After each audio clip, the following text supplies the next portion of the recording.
E aí, Braulio? Caio, minha filha sofre com uma alergia há 13 anos. Eu sempre levando ao médico e orando para que haja cura, mas infelizmente ela não é curada. Eu oro por outras pessoas e elas são curadas. Não entendo o que Deus quer me ensinar com isso. Essa situação me traz muita tristeza. Quando vejo minha filha sofrendo, quando entra em crise alérgica, é triste demais. O que poderia Deus estar me ensinando? Salvando ela, né? A mãe. Sim. Porque se ela orasse pela filha e a filha ficasse curada, essa senhora iria ficar imprestável, intragável. Porque ela mesma está dizendo que ela ora pelos outros, os outros são curados. Então ela não entende a relação. De algum modo, na cabecinha dela, por mais pura, sincera, verdadeira que ela seja, ela não percebeu uma sutileza ainda. Ela pensa que essa virtude de Deus viaja por ela. Porque senão ela nem teria dito, eu oro por outros que são curados e pela minha filha ela não é. Significando dizer que é a intercessão dela, ou é a fé que ela tem, ou é a intimidade que ela tem com Deus, ou é o poder, ou é o dom, ou seja lá o que for, mas passa por ela. Ela se botou na cena. Em relação a outros, ora, é simples essa equação. Se ela se botou na cena em relação a terceiros que são curados, foi porque ela se botou na cena em relação à filha, que não é curada. Por isso ela não entende. Continua passando por ela o problema. Seja porque ela vê a si mesma como um ente consagrado e que Deus usa e já usou para curar outros, e outros dizem isso para ela, ou seja pela culpa de orar por outros que são curados e aqui ela não cura a filha, mas ainda é ela, porque se ela soubesse que tudo vem de Deus mesmo, ela não tinha por que ficar culpada de não curar ninguém. Você não tem esse poder. Eu nunca fiquei culpado de não ter curado alguém que morreu. Eu não tenho esse poder, meu amigo. Você orou por tantas pessoas que morreram? Muitos morreram, muitos foram curados. Pelos que ficaram curados, eu dei glória a Deus. Pelos que morreram, eu dei glória a Deus. Porque se vivemos, para o Senhor vivemos. Se morremos, para o Senhor morremos. Quer pois vivamos ou morramos, nós somos do Senhor. Glória a Deus. É simples assim. Tudo é assim, mano. Não é brincadeira, não. Não é simplismo, não. É isso. Se você tem consciência do Evangelho no coração. É isso ou não é nada. Então, triangula tanto por ela que a angústia dela está posta aí. E eu sei como é essa angústia e eu fui salvo disso. Eu já contei aqui umas 2 vezes no passado. E escrevi lá naquele meu livro Confissões de um Pastor também sobre isso. Como eu fui salvo dessa história com 19 para 20 anos de idade. Eu já vinha 1 ano e 8 meses na fé, pregando o Evangelho, expulsando demônios todos os dias, para todo lado, orando com os doentes que ficavam curados, e as pessoas davam testemunhos dos sinais e prodígios que seguiam a palavra para todos os lados.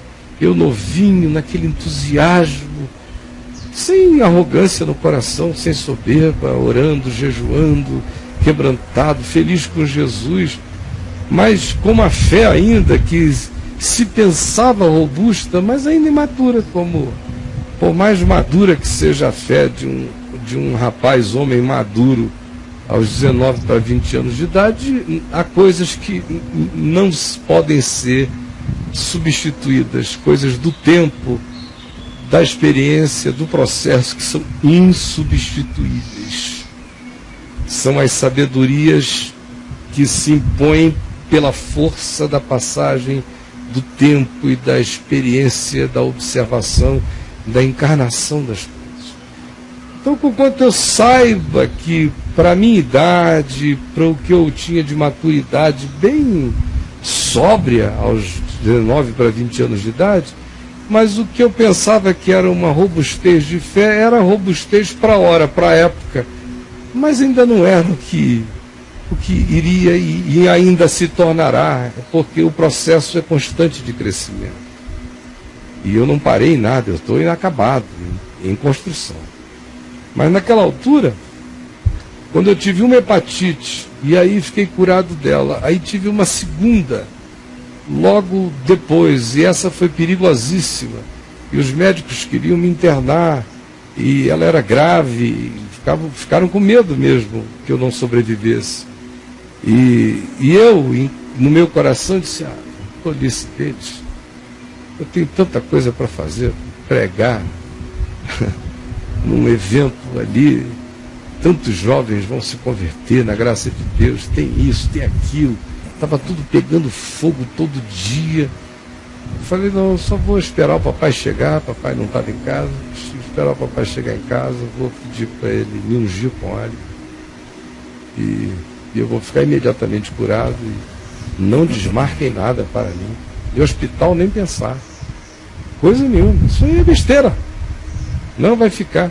Olha só como eu podia ter virado confissão positiva da vida, um Kenneth Reagan doido, se eu não tivesse sido salvo daquele jeito, naquele momento tão decisivo, onde tudo estava acontecendo, todas as curas, milagres, era um momento assim de Atos dos Apóstolos, para todo lado, todo dia. Imagina, se eu, com aquela presunção de poder, tivesse sido atendido,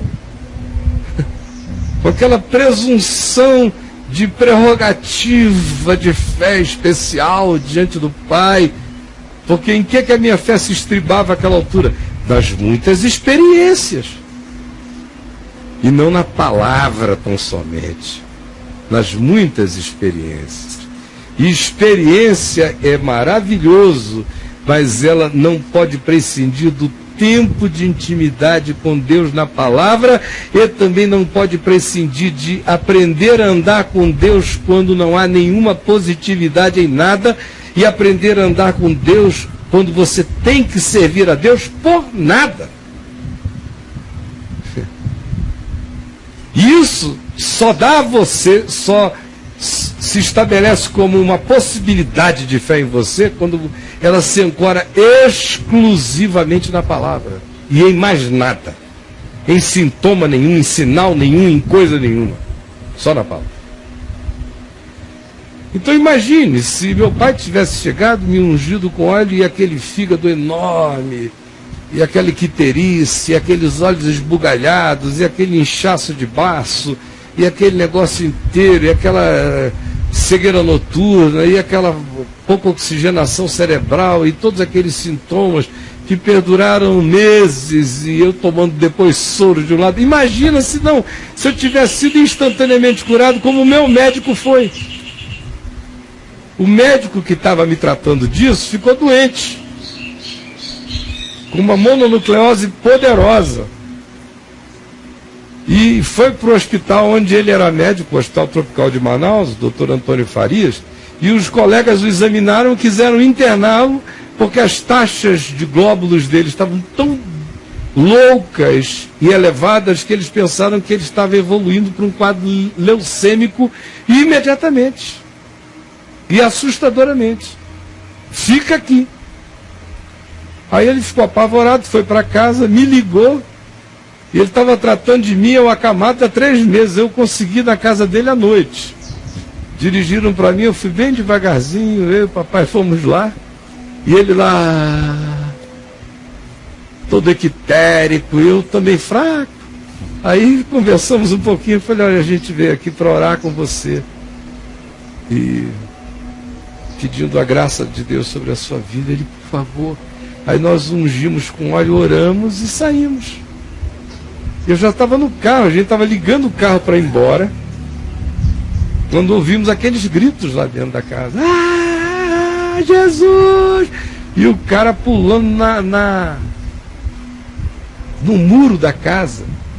Aquele muro, ele pulou de barriga no muro. Saiu pulando de barriga no muro, assim, ó. Ah, pá, olha aqui!